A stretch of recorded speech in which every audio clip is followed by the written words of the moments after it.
me ask you something. Why do some people in sales blow past six figures like it's nothing, while others grind for years and can't even break $20,000 a month? Same strategy, same leads, same opportunity, different identity. Because here's the truth. You don't perform at your potential.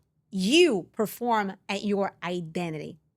And if identity hasn't been recoded for elite performance, you will keep reliving the same results, just in higher resolution. Success isn't about tactics. It's about identity. Last week, I told a student at one of my trainings, you're not failing because you don't know what to do. You are failing because you still think like the version of you who settles. And that's when the room went silent.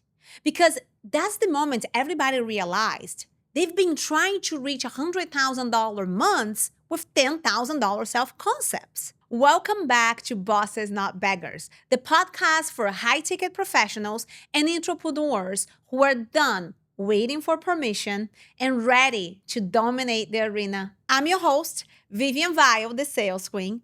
From $500,000 in debt to building multiple eight-figure businesses, I learned one thing. Your income can outgrow your identity. And today I'm going to teach you the most controversial and powerful framework I've ever built. It's the same system I use to turn average producers into consistent $100,000 a month closers. Let's go. This is Bosses, Not Beggars, the podcast for entrepreneurs, leaders, and sales pros who refuse to chase scraps. Here, presence replaces pressure, alignment replaces manipulation, and influence builds empires. If you're ready to trade excuses for ownership and hustle for true freedom, you're in the right place. Welcome to the movement. Bosses, Not Beggars, with Vivian Weyll, the sales queen. Let's be real. Most people don't fail from lack of strategy. They fail because they keep performing as the same person, expecting new results. You can't build a seven-figure business with a five-figure self-image. That's like trying to run a next-generation software on an outdated computer. It crashes every single time. That's what I call an identity loop. A subconscious cycle that pulls you back into the version of yourself your nervous system feels safe with. You're not stuck because you're lazy. You're stuck because you are loyal to your old identity. Every entrepreneur, every closer, every leader has two selves inside them. The one that's programmed for safety and the one that's wired for scale. But only one runs the show. Your brain doesn't care about growth. It cares about familiarity. So when you push for more money, more power, more visibility, it doesn't celebrate it. It panics. It sends you thoughts like, slow down, you're not ready, or who do you think you are? That's not intuition. That's your comfort zone disguised as logic.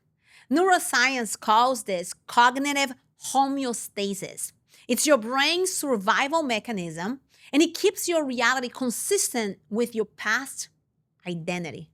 And the part of your brain responsible for filtering that reality is the Reticular Activating System, your RAS. Your RAS is the gatekeeper between your conscious mind and your subconscious mind. It decides what you see, what you focus on, and what you ignore.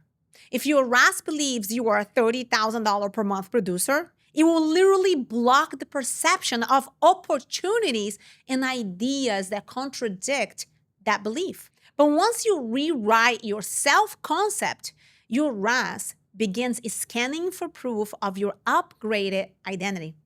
You start noticing the right clients, the right timing, the right opportunities, not because they're new, but because your brain finally lets you see them. Your RAS is your success filter, and it only finds what your identity believes exists. You see this all the time. Have you ever noticed someone that just had their first $50,000 month and immediately they pull back, They stop posting. They need a break. They overthink everything. It's not burnout. It's their nervous system saying this level isn't safe yet. Their identity loop pulls them back to familiar chaos because chaos feels safer than control. The average performer tries to out hustle this loop. The top 1%, they recode it. They don't wait to feel ready. They engineer the identity that makes readiness automatic. You don't rise to the level of your goals. You fall to the strength of your identity. And here's the truth. If your internal identity thermostat is set to $30,000 a month, it doesn't matter. It doesn't matter what you learn, who you hire, or how hard you grind. You will subconsciously cool yourself back down every time. Your brain is loyal to the familiar version of you, not the future one. So the first step to real performance evolution isn't learning how to sell more. It's learning how to become the person who can hold more. You don't grow into high income. You recode into it. Before you can command the market, you must command your identity. That's where the identity recode begins. Not with a new tactic, but with a new self-concept, calibrated for scale. This is why the first thing I teach at every single one of my seminars isn't sales scripts, it's identity rewiring. Because until you change your self-image, every new strategy will fail by default. Let's break down the 3 identity assets that separate top performers from everybody else. Number 1, the I am builder. Your brain is a search engine. It scans for proof that your beliefs are true. If you say, I'm inconsistent, it finds evidence of inconsistency. If you say, I'm an elite closer, it starts collecting proof of that identity. Your language is your code.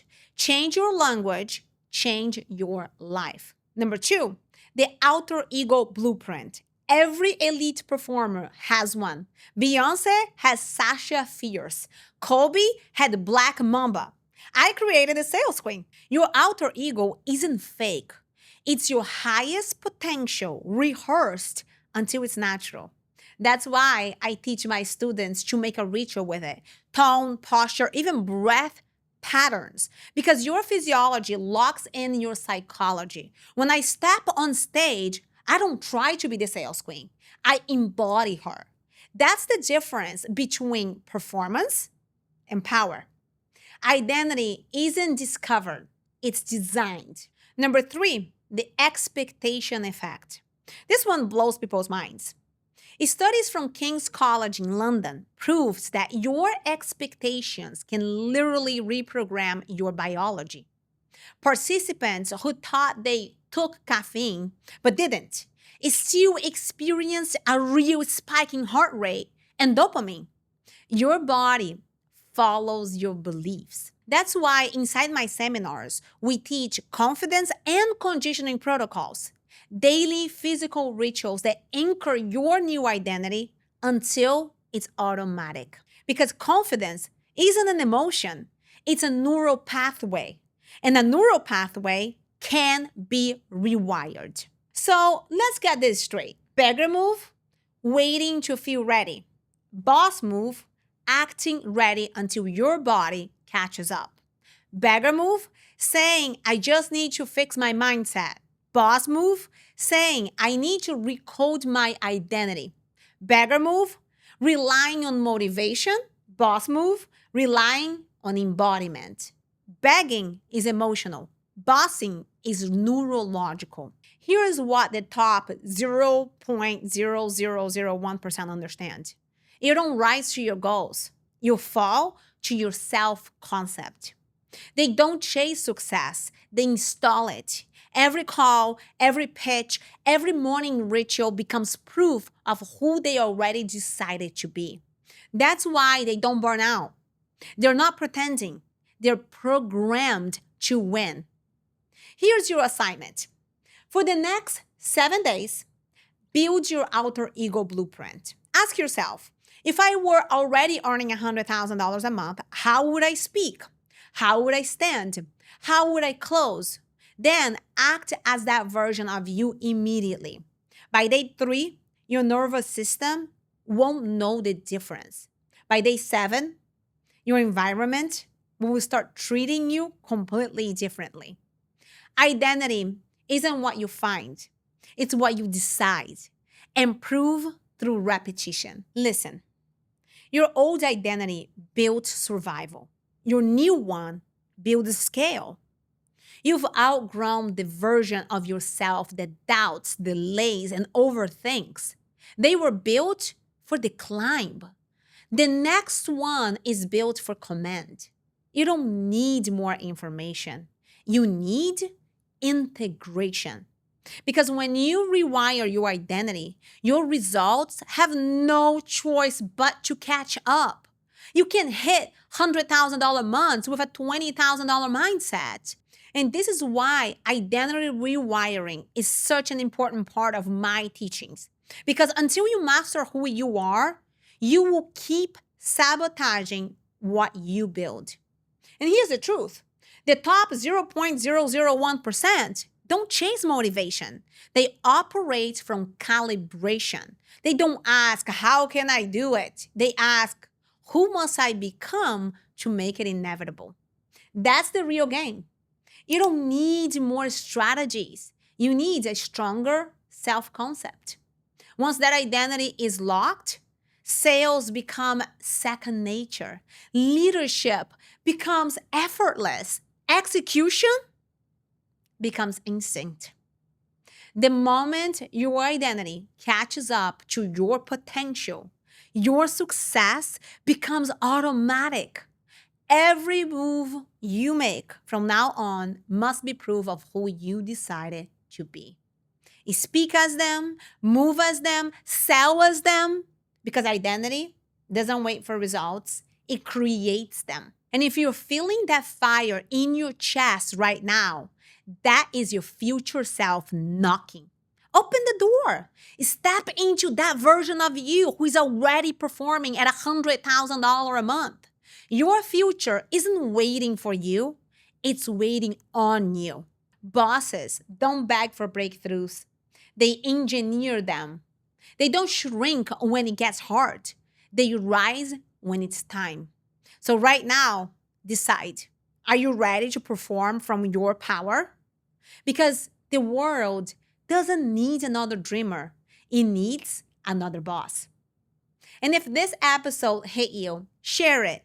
Tag me on Instagram, TikTok, and YouTube at Bosses Not Beggars, and tell me your biggest shift from today's episode. And if you're ready to learn how to influence, sell, and perform like $100,000 a month closer, subscribe to this podcast and download my free training at vivianweyll.com. Remember, bosses don't wait, bosses don't wish, bosses build. And the ones who build with identity, they never stop winning. See you next week.